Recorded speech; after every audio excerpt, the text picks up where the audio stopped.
guys, welcome back. If you're new here, my name is Christy. I'm a homeschool mom to 3. Today's video is going to be my end of the year curriculum review. So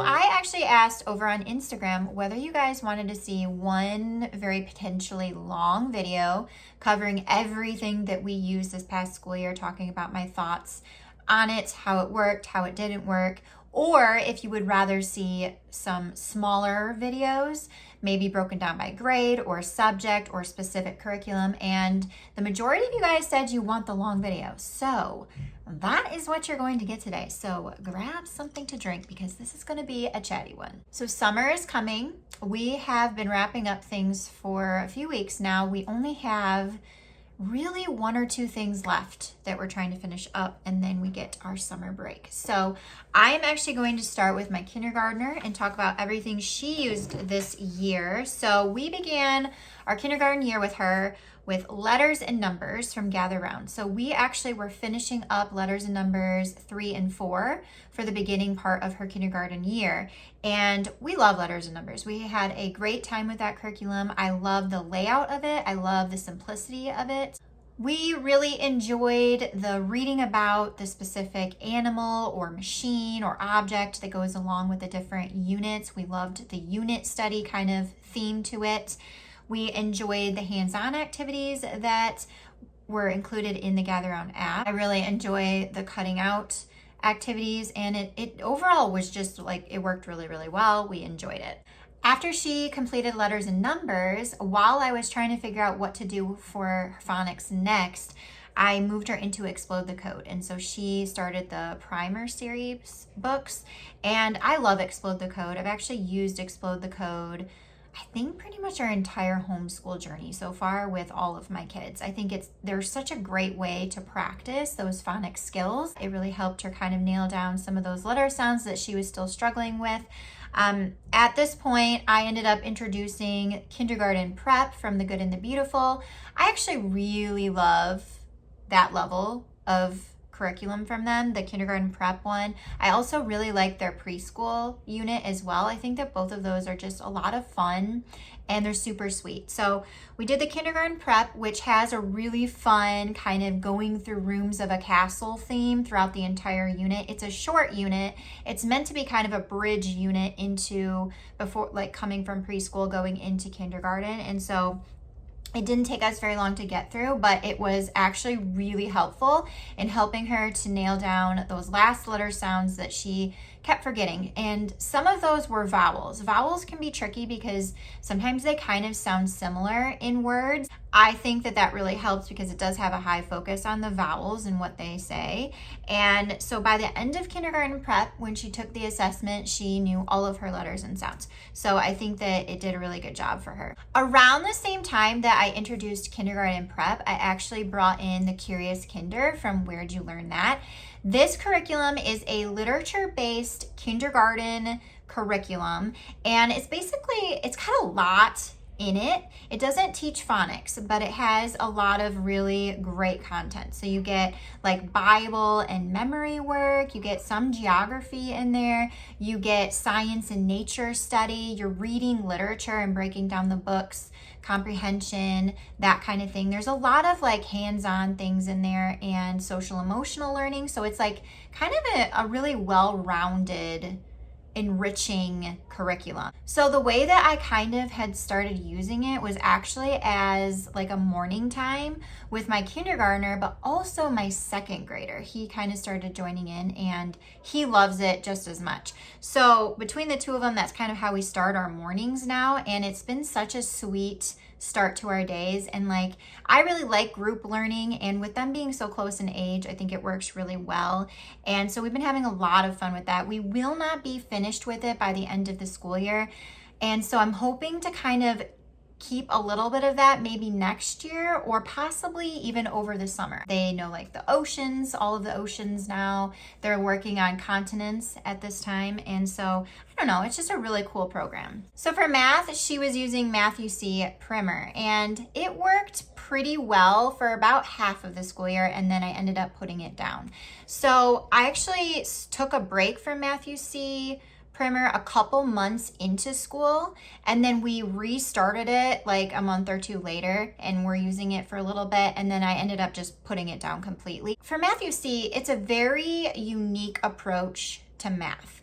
It's very place value based. The way that the lessons were worded, the way the concepts were taught, it just wasn't clicking for her for some reason, and the concepts weren't sticking. Not sure why. It worked really well for my son when I used it with him. Just something in the way that her brain learns, it just didn't click for her. She did enjoy manipulating all of the little blocks and things like that, but the concepts weren't clicking, so we ended up stopping that. So for math, we actually picked up A Life of Fred, and that's what we're currently working through. We're actually almost done with the first book, Apples. She is a kid that loves listening to stories and being read to, and her comprehension, I feel like, is very strong. She sits there and soaks it all in. She gets very, involved in the stories that we're reading. And so I started the Life of Fred books with her, thinking that she would just really, really like it. And she does. She really likes Life of Fred. It's super fun. If you've not heard of Life of Fred, it's a literature math curriculum, and you're following a really silly story of this little kid, this little 5-year-old math professor named Fred.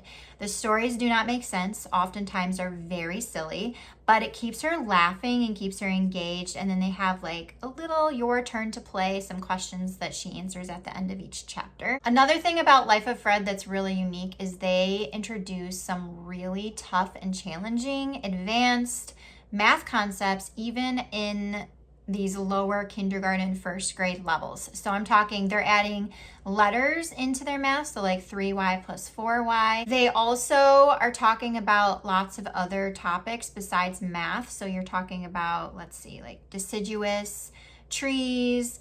You're talking about the weather and precipitation. You're talking about Archimedes and all of these different things just wrapped up in this silly story. I really want to continue the Life of Fred series with her. I feel like I can't really stop because she loves it so much. She calls it her Fred book, and she draws Fred all the time and makes little characters and stuff to go along with this story all the time. And so we are going to continue it, but I don't believe I'm going to be using it as a sole curriculum next year.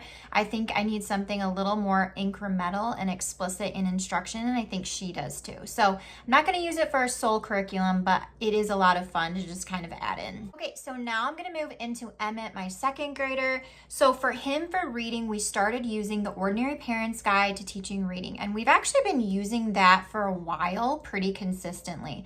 So we've gotten through a pretty big chunk of that book, and actually I really enjoy that curriculum. If you're looking for something that's simple and short and straightforward, and there's not a lot of fluff or components to it, and something that's not distracting for the child, it's a really, really good curriculum, and it's affordable too. We were using that consistently, and it was the perfect fit when I found it for him. It was exactly what he needed, and it really helped him it was the perfect pace, and it helped him get through those blends very well. So we were using that.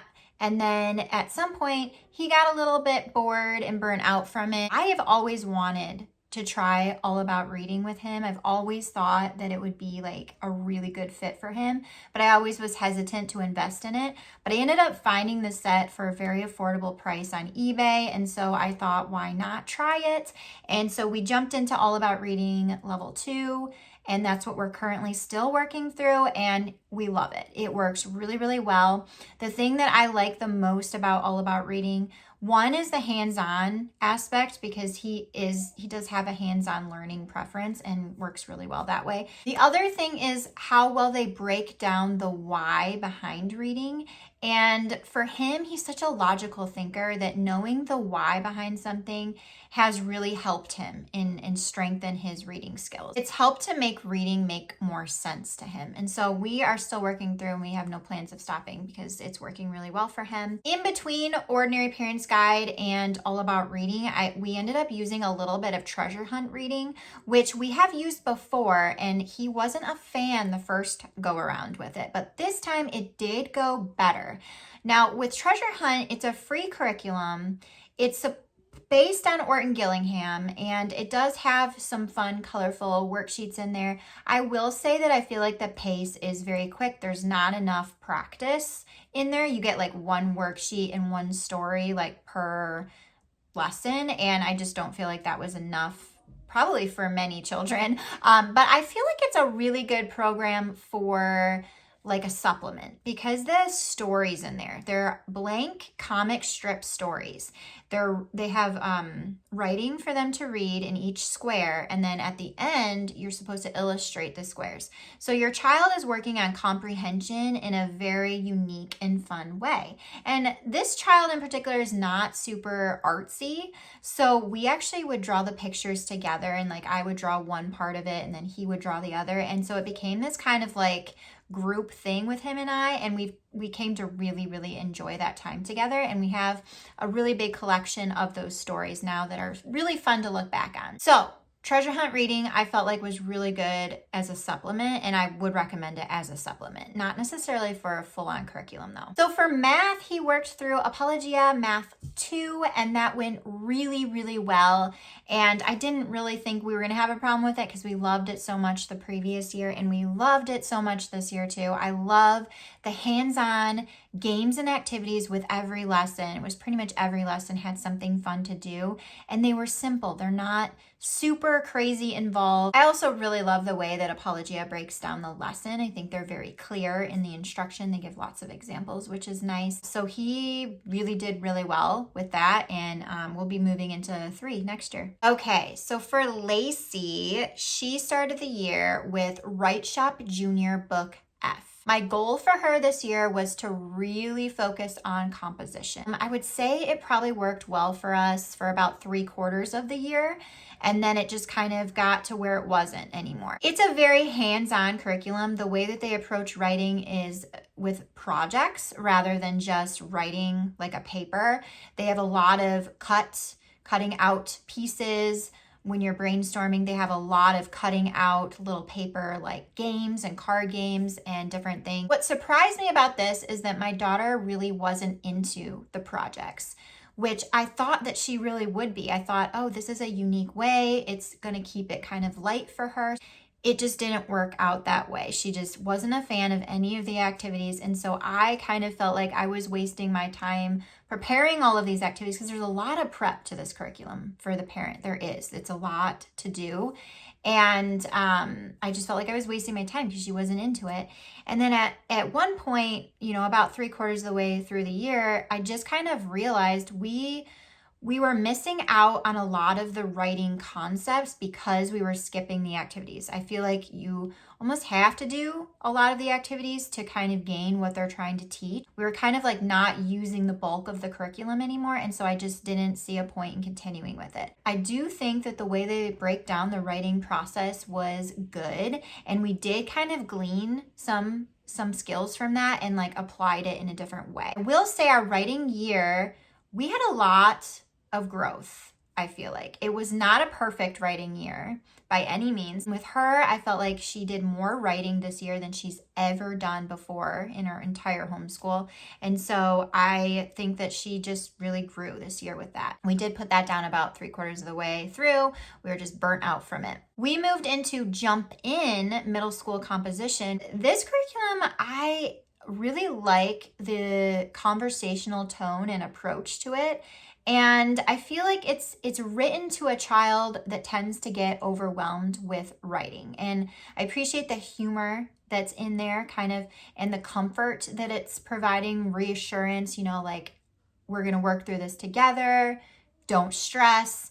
I do appreciate that, and it's working pretty well. We have recently put that down as well because we're nearing the end of our school year and wrapping things up, but I do think that we did gain some skills from that curriculum as well, and so I appreciate that too. For literature, we did individual novel studies this year. It was the first year we didn't use like a literature, language arts curriculum. We just did novel studies. We used a couple different companies for novel studies this year. The first one being Where'd You Learn That? We did a couple from there, and I actually really like the Where'd You Learn That units. I think that they're very simple and straightforward, which I appreciate.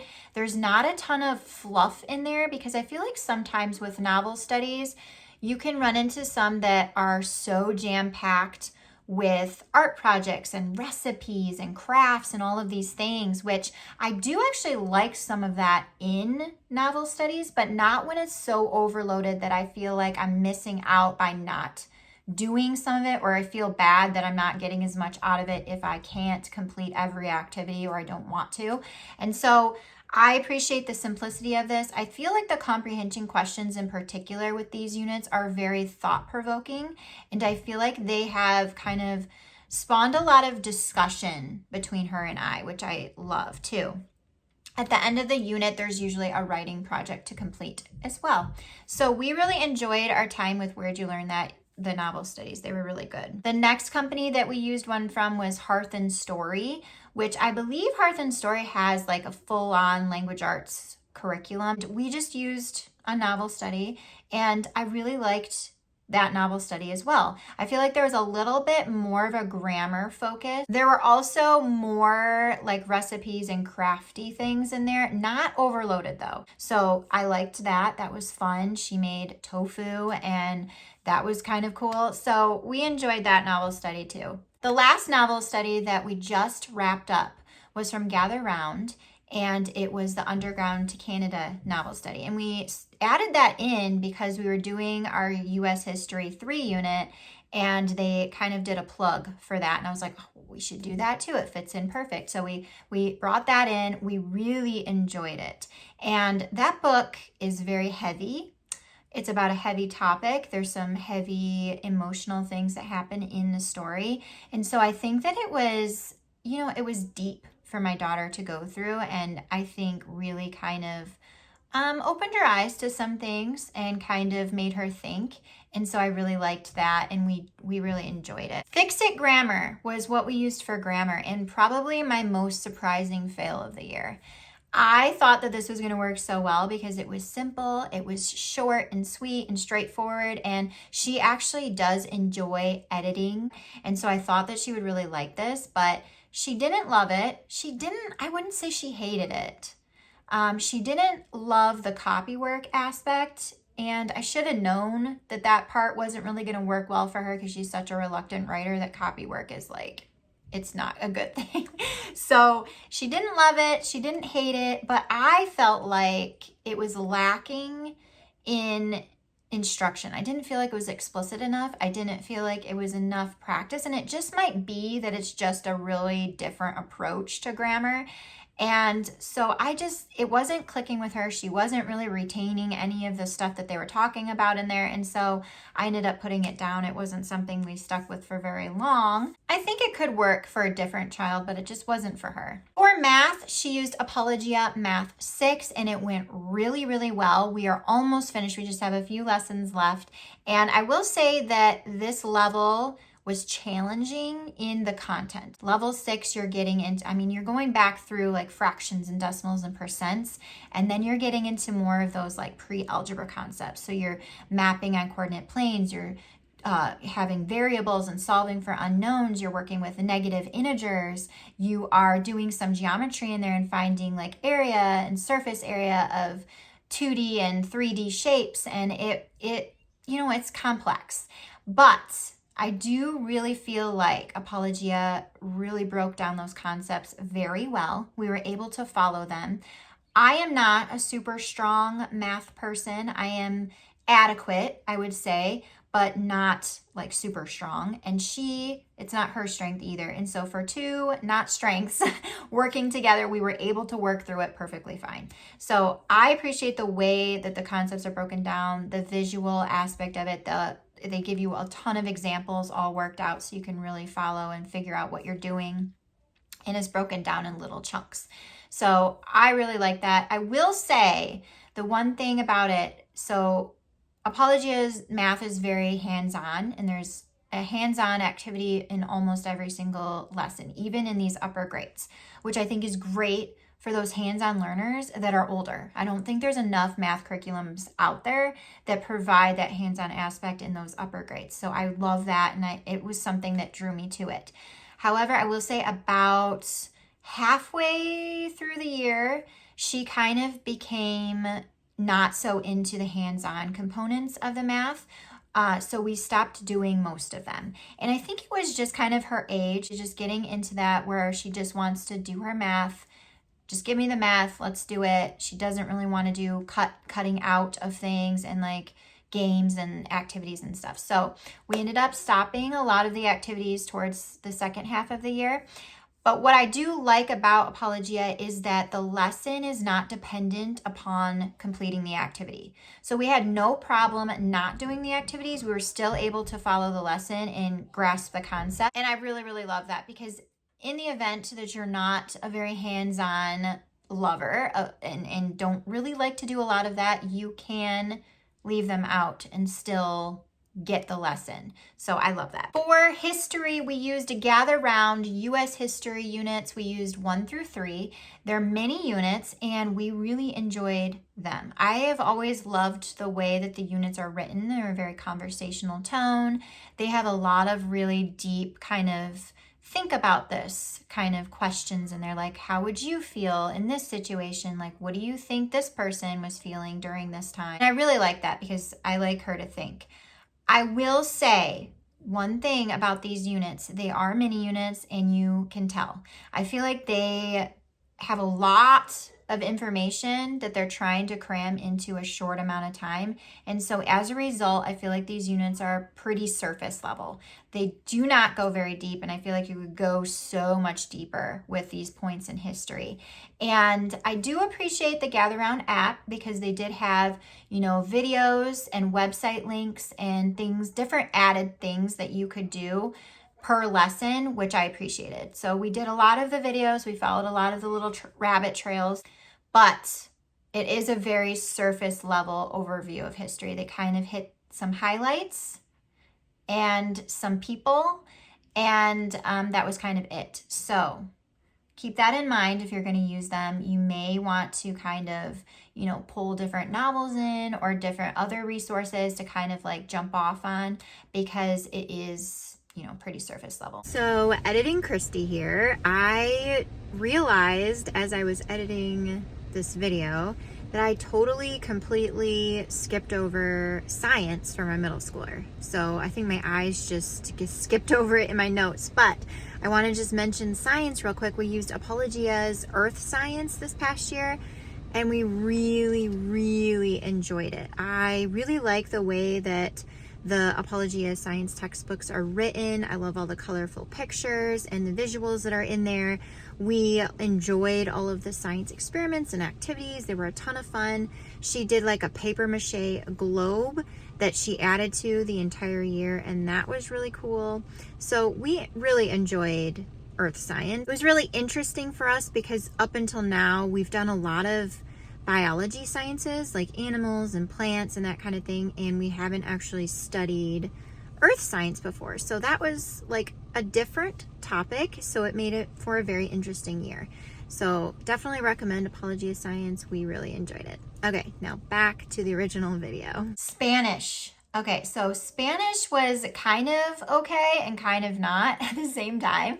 So she started the year with athomemiddleschool.com. They have a Spanish program, and it's like a video lesson that she watches every day, and then she's supposed to answer some questions, and then she's supposed to practice on Duolingo. Now, the Duolingo aspect of it worked really well for her, actually. She loves Duolingo. She did pick up a lot of Spanish from it.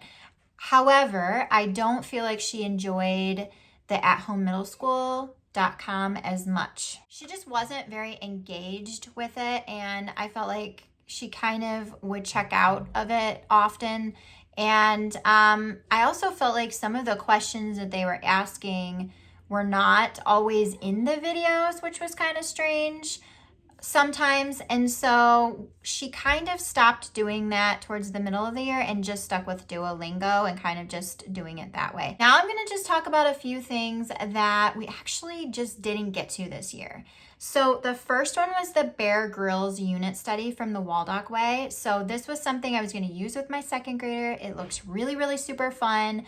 We actually technically did start it because we did one lesson in it, but it just wasn't a good fit for our routine. We just couldn't find a way to kind of implement it. It also has a shorter attention span and doesn't like to do like a ton of schoolwork all at once. And so that was challenging, trying to keep him engaged. So we just didn't really get to it. And I would like to use it in the future because it does look like a really, really fun unit.